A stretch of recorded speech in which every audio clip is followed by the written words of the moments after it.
मोहतरम सामेईन कराम, भाइयों और बहनों, देवियों और सज्जनों, आदाब अर्ज़। दुनिया के कदीम तरीन शहरों में से एक शहर जो आलम में इंतखाब शहर है, मुल्तान से आपका दास्तान गो एक नई कहानी लेकर आपकी खिदमत में हाजिर है। ये कहानी भी कोई 1000 साल पुरानी कहानी है और ये एक तुर्क लोक दास्तान है जिसका नाम है असली और करम। दो किरदारों के नाम हैं, असली और करम। ये दास्तान तुर्की, वस्त एशिया यानी अजरबैजान, काजाकिस्तान, तुर्कमानिस्तान, किर्गिज़िस्तान, अफगानिस्तान, ताजिकिस्तान वगैरह वगैरह और काकेशिया के ममालिक बिलखसूस जॉर्जिया और आर्मीनिया, इन ममालिक में ये कहानी बहुत मशहूर है और वहाँ ये कहानी वही दर्जा रखती है जो हमारे मुल्क में हीर रांझा और शीरी फरहाद के किस्से रखते हैं। जो किस्सा मैं अब आपकी खिदमत में पेश करने लगा हूँ, इस किस्से की बेशुमार परतें या कह लीजिए पहलू हैं और हर मुल्क के मुसन्निफ और शायर ने इस किस्से की अलग अलग तफसीलात बयान की हैं। हर किस्सा दूसरे किस्से से कुछ ना कुछ मुख्तलिफ है। ज्यादातर जो किस्सा सुनाया जाता है वो कुछ यूं है। कहते हैं कि 1000 साल पहले आज़रबाईजान में एक मुसलमान बादशाह रहता था। यह आज़रबाईजान ईरान का पड़ोसी मुल्क है और आधा आज़रबाईजान आज़ाद मुल्क है जिसे मगरबी आज़रबाईजान कह लीजिए, और आधा आज़रबाईजान जिसमें तबरेज मशहूर शहर है वो ईरान में शामिल है। तो ये आज़रबाईजान की कहानी है कि वहां एक मुसलमान बादशाह रहता था जिसकी कोई औलाद नहीं थी। वो हमेशा बेहद सोगवार रहता था कि उसकी सल्तनत उसके बाद जायज वारिस और जानशीन ना होने के सबब टूट फूट कर रह जाएगी और उसका नाम भी गुम जाएगा। बादशाह की तरह उसके वजीर खजाना की भी कोई औलाद नहीं थी। वजीर खजाना आर्मीनिया का रहने वाला था जो कि आज़रबाईजान का पड़ोसी मुल्क है, और वो आर्मीनिया का एक ऑर्थोडॉक्स ईसाई था। वजीर खजाना वो भी औलाद ना होने की वजह से उदास और मुतफक्कर रहता था। एक दिन दोनों बादशाह और वजीर एक दरिया के किनारे साथ साथ बैठे मलूल थे कि एक दरवेश का उधर से गुजर हुआ।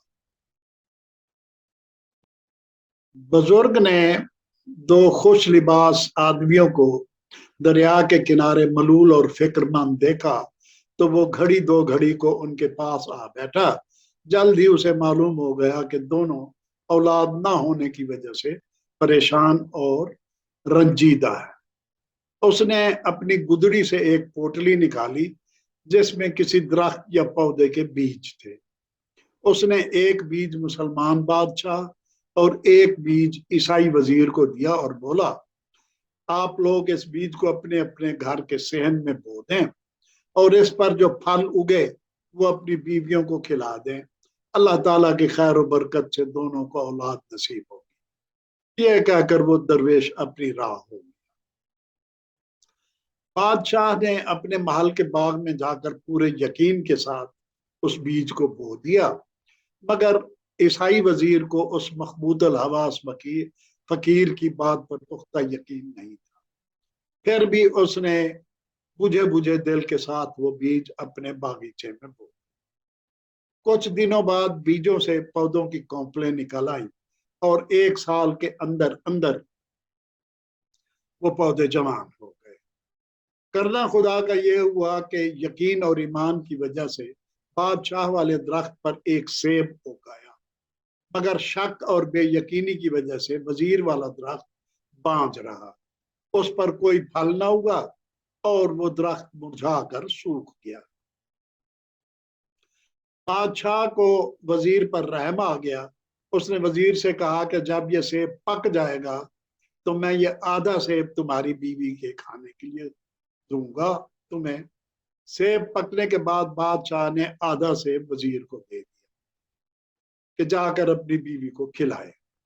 दोनों ने ये अहद किया कि अगर दोनों में से एक की बेटी और दूसरे का बेटा पैदा हुआ तो वो आपस में उनकी शादी कर दें। अल्लाह की हिकमत से चंद दिनों में दोनों की बीवियों को हमल ठहर गया और 1 साल बाद दोनों की बीवियां माएँ बन गई। बादशाह के यहाँ चांद जैसे बेटे की पैदाइश हुई जिसका नाम करम रखा गया, और वजीर की बेटी ने एक बाहलका बेटी को जन्म दिया जिसका नाम असली रखा गया। दोनों चांद सूरज की जोड़ी लगते थे।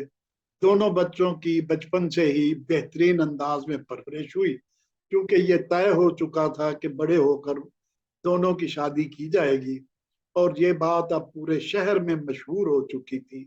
लिहाजा दोनों की तालीम और तरबियत और परवरिश पर मुस्तकबिल के बादशाह और मलका के तौर पर पूरी तवज्जो दी गई। हर शोबा तालीम और तरबियत के आला से आला अतालीक उनको पढ़ाने और फनून हर्ब सिखाने के लिए मुतय्यन किए गए। उनकी तालीम और तरबियत के इंतजामात एक साथ किए गए। वो साथ साथ बैठ कर पढ़ते, साथ साथ तफरीह करते। उनकी पसंद नापसंद सब एक जैसी हो गई और वो दोनों बचपन से ही एक दूसरे को मुस्तकबिल के जीवन साथी की हैसियत से अहमियत देने लगे। उनका बचपन का मासूम प्यार रफ्ता रफ्ता बारफ्ता मोहब्बत में ढल गया।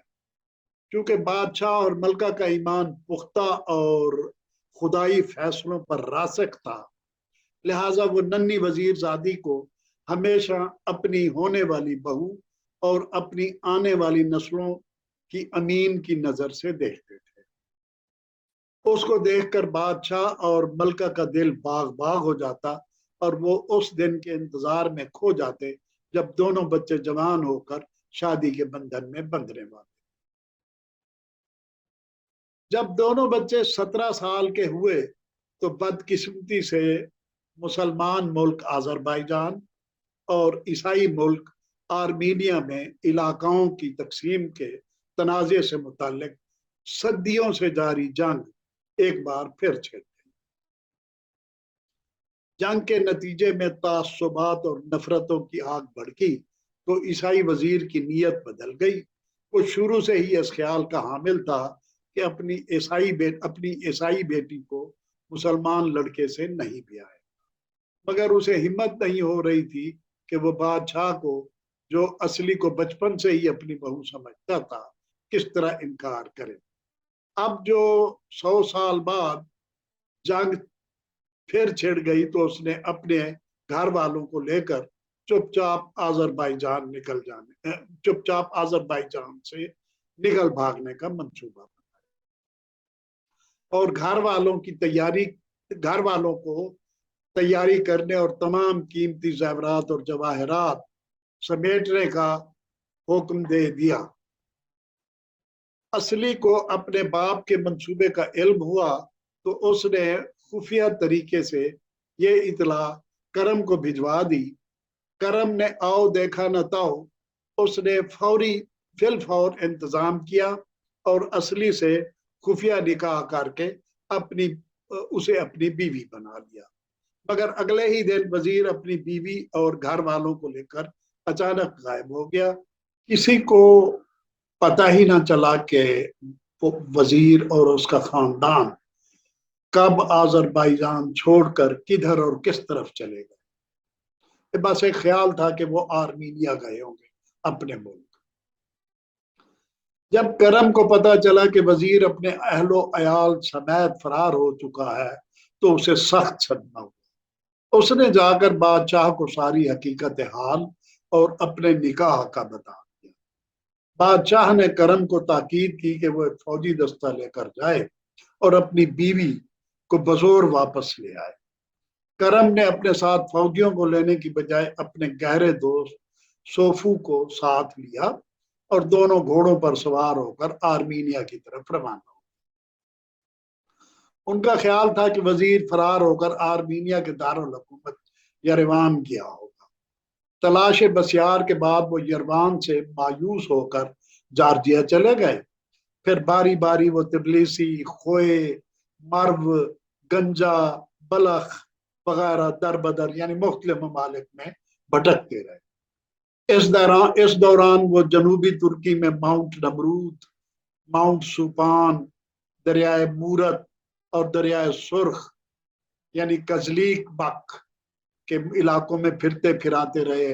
حضرت نوح کی کشتی والے پہاڑ ماؤنٹ جودی پر جا کر انہوں نے کھوپڑیوں سے باتیں کی اور بے شمار مہمات سر کی، جنات اور بھوتوں سے جنگیں لڑی، کئی شہزادیوں کو جادوگروں کی قید سے رہائی دلوائی، کئی خطرناک اتفاقات کا سامنا کیا، بند غاروں کے منہ کھولے، دریاؤں اور پہاڑوں کو عبور کیا۔ ایک وقت ایسا آیا کہ کرم تھکن اور مایوسی سے سخت بیمار ہو۔